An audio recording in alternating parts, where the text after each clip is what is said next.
Em nome do Pai, e do Filho, e do Espírito Santo. Amém.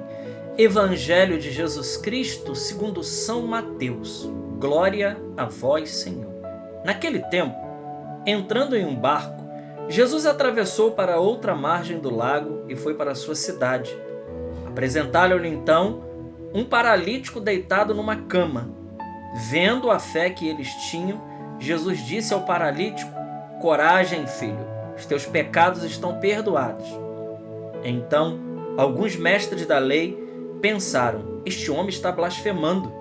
Mas Jesus, conhecendo os pensamentos deles, disse: por que tendes esses maus pensamentos em vossos corações? O que é mais fácil dizer: os teus pecados estão perdoados, ou dizer: levanta-te e anda? Pois bem, para que saibais que o Filho do Homem tem na terra poder de perdoar pecados, disse então ao paralítico: levanta-te, pega a tua cama e vai para a tua casa. O paralítico então se levantou e foi para a sua casa. Vendo isso, a multidão ficou com medo e glorificou a Deus por ter dado tal poder aos homens. Palavra da salvação. Glória a vós, Senhor. Meus irmãos, quero pedir já a você que verifique se você está inscrito no canal. Se não é inscrito, faça a sua inscrição, comente, compartilhe e, acima de tudo, deixa lá seu like. Não custa nada, né? Com alguns cliques a gente faz isso e ajuda demais a gente fazer crescer a palavra de Deus. Bom, hoje, dia 4, nesta quinta-feira, nós temos um texto hoje maravilhoso do Evangelho de São Mateus, capítulo 9, versículos de 1 a 8.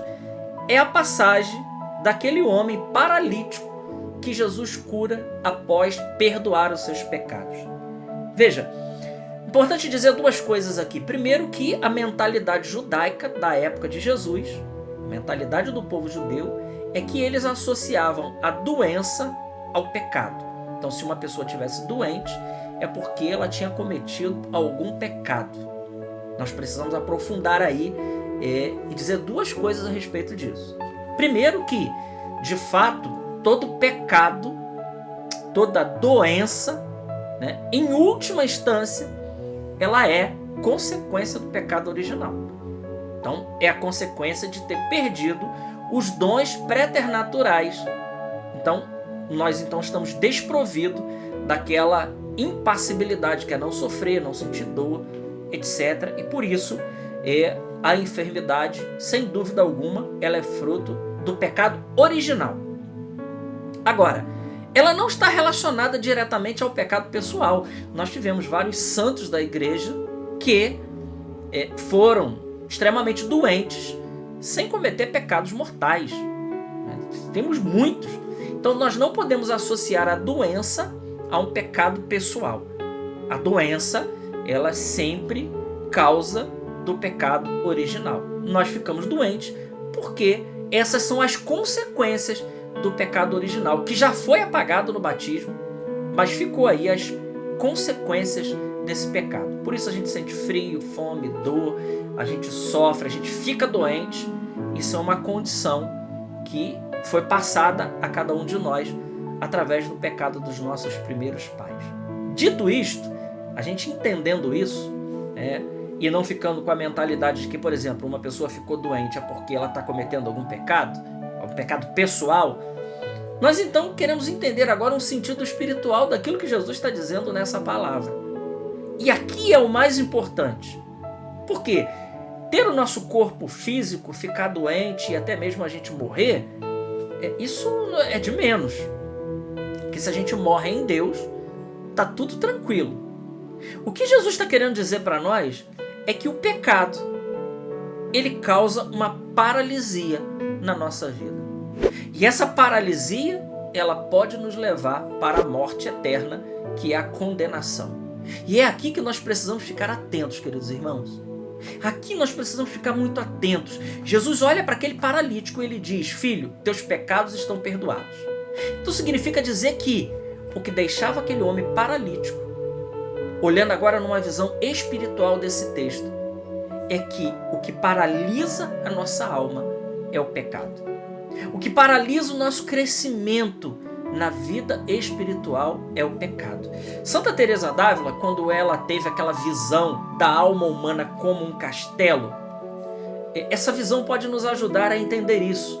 Porque, por exemplo, para nós crescermos nas virtudes teologais de fé, esperança e caridade, crescermos com os dons do Espírito Santo, com os frutos do Espírito Santo, nós crescermos numa vida de santidade e no encontro com o nosso Senhor, a primeira coisa que nós precisamos fazer, sem dúvida alguma, é deixar o pecado mortal.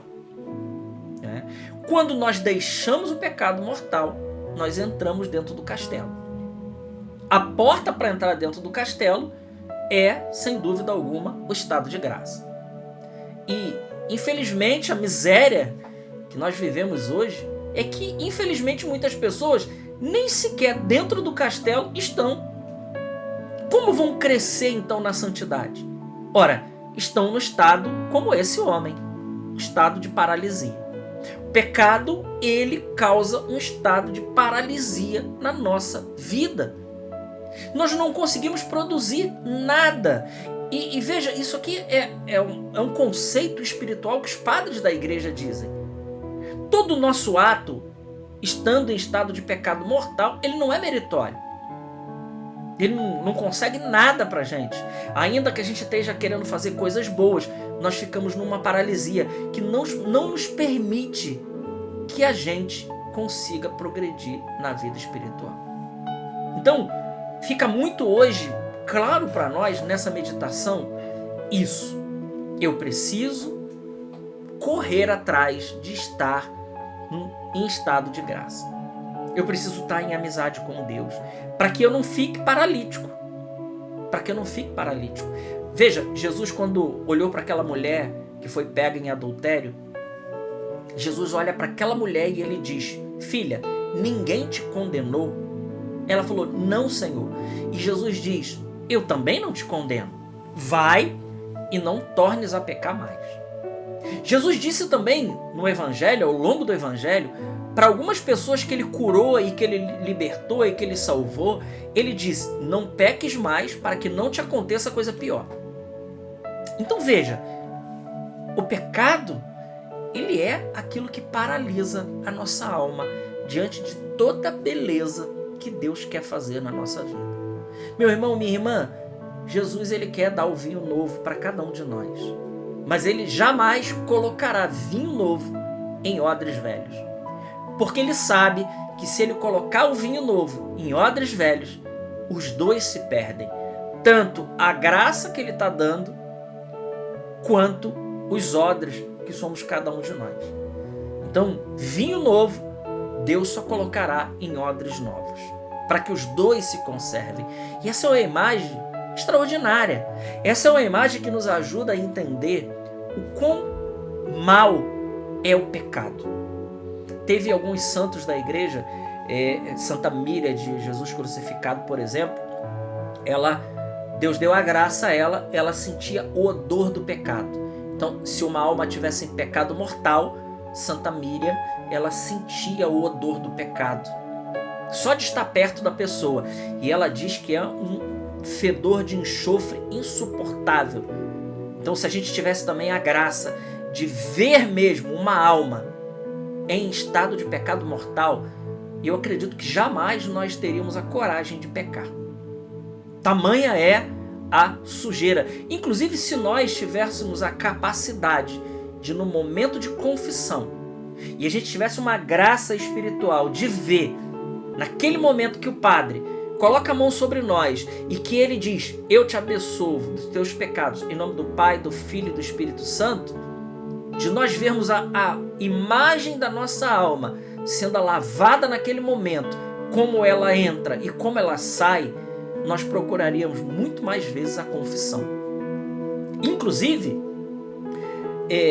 eu estou falando de uma maneira espiritual, mas existe também muitos relatos, e isso aqui são testemunhos subjetivos, que você pode querer acreditar ou não, mas eu já vi muitos relatos, né? E isso aqui não faz parte do depósito da fé, né? Você pode não acreditar, mas eu já vi muitos relatos de pessoas que só ficaram curadas de doenças físicas depois que se confessaram, depois que tiveram uma vida da graça voltando à sua vida. Porque é verdade que a doença não é fruto, às vezes, do pecado, por exemplo, na vida dos santos. Mas é também verdade que muitas doenças físicas também são causadas por pecados pessoais.